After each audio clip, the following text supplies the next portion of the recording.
Olá, eu sou o professor André de História e na nossa aula de hoje nós teremos Independência do Brasil.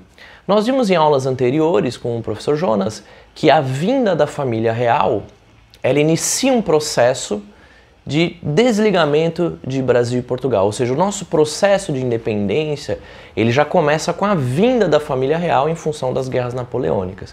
Mas ele vai se consolidar em 1822 com a figura de Dom Pedro. Pois bem, nós vimos então em aulas passadas que o rei Dom João VI, ele ao retornar para Portugal, ele já não retorna como um rei absolutista, né? Ele perde poderes. E esse novo governo monárquico constitucional português, ele deseja o quê? Ele deseja retornar Portugal, né, como era Portugal antes do período napoleônico. Isso quer dizer que o novo governo português ele deseja restabelecer o Brasil como uma colônia. Lembrando que nesse momento o Brasil já era um Reino Unido, ou seja, o Brasil já possuía uma autonomia política e econômica, principalmente econômica, que ele não possuía no período colonial.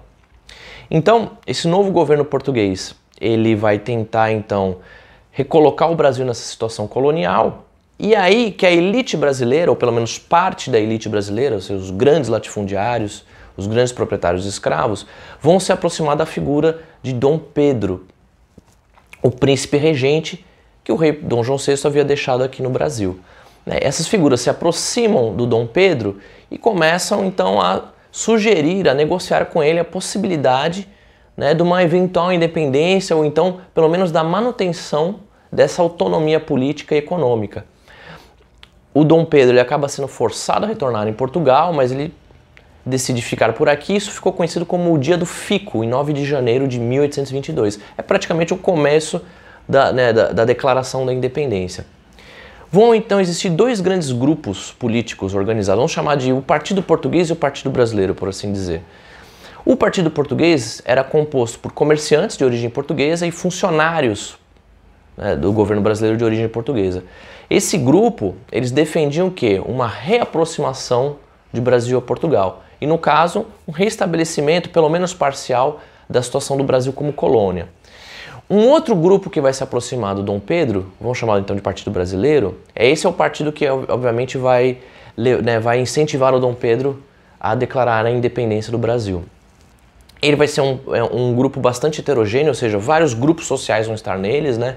Então nós vamos ter grandes proprietários de terra, pequenos e médios proprietários de terra, profissionais liberais, jornalistas, advogados, médicos, ex-escravos, né?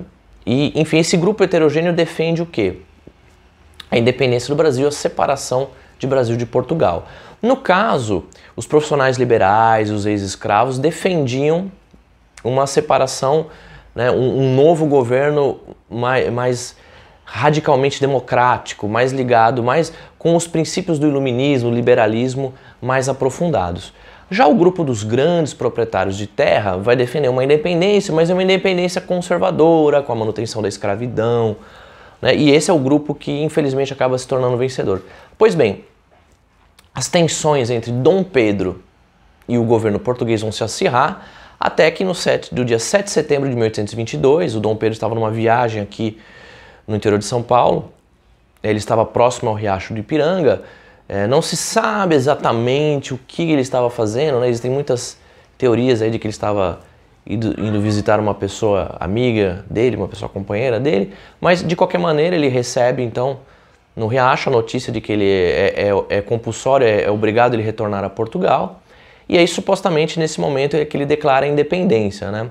Essa independência, ela vai aparecer um quadrinho aqui, ela foi retratada muitos anos depois de uma maneira heróica e romantizada, né? Com ele erguendo a espada e cavalos vistosos e bonitos, mas hoje sabemos que essa viagem era uma viagem muito difícil, então ele provavelmente estava com roupas não tão elegantes, que eram inadequadas para uma viagem no interior. Ele provavelmente não estava a cavalo, porque por ser uma viagem longa por trilhas no interior do estado, ele provavelmente estaria usando mulas, e também não se tem certeza se ele levantou uma espada no momento da declaração. Mas, de qualquer maneira, essa é uma visão romantizada, vocês vão estar vendo o quadro aqui.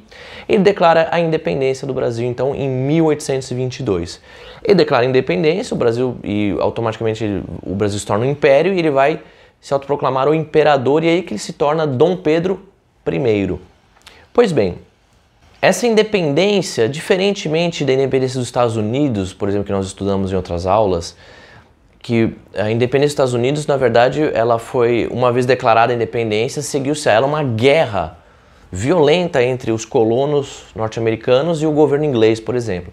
No caso do Brasil, não houve assim um grande confronto entre Brasil e Portugal.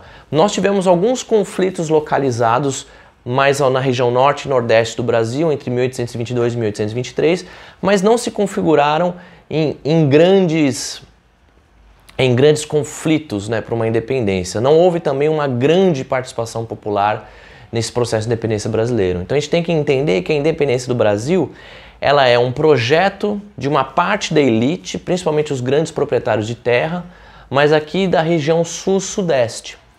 Tanto é que o número de confrontos no norte e nordeste mostra isso, ou seja, para as elites do norte e nordeste, esse projeto de independência do Brasil era um projeto carioca, vamos assim dizer, ou seja, uma parte da elite que vai se aproximar do Dom Pedro e uma outra parte não fica tão satisfeita com isso. Agora, o importante que vocês têm que entender é que com a independência do Brasil, então o Brasil vai se tornar uma nação independente, e aí começa a história do Brasil independente. E num primeiro momento, o Brasil será uma nação monárquica, a nossa forma de governo será a monarquia. Para entender a monarquia brasileira, é necessário entender o que é a manutenção da escravidão. O grande acordo que vai permear a escolha da monarquia como forma de governo, a manutenção do Dom Pedro no poder e mais para frente do seu filho Dom Pedro II, é a manutenção da escravidão. Então daqui em diante não esqueça, pro resto da sua vida, estudar a monarquia brasileira é estudar ao mesmo tempo um projeto de manutenção do trabalho escravo. Então nós vejamos aqui que o Brasil, quando se torna-se independente, ele está meio que na contramão da história. Então as nações americanas que vão se tornando independentes, como os Estados Unidos, por exemplo, e as demais, a Argentina, a Paraguai, todas elas vão se tornar repúblicas, onde há, em maior ou menor grau, uma participação popular. Boa parte delas vai abolir a escravidão, né? No caso dos Estados Unidos, metade dos estados norte-americanos vão abolir a escravidão, outra metade não, mas haverá uma outra guerra depois, eles vão abolir a escravidão em função disso.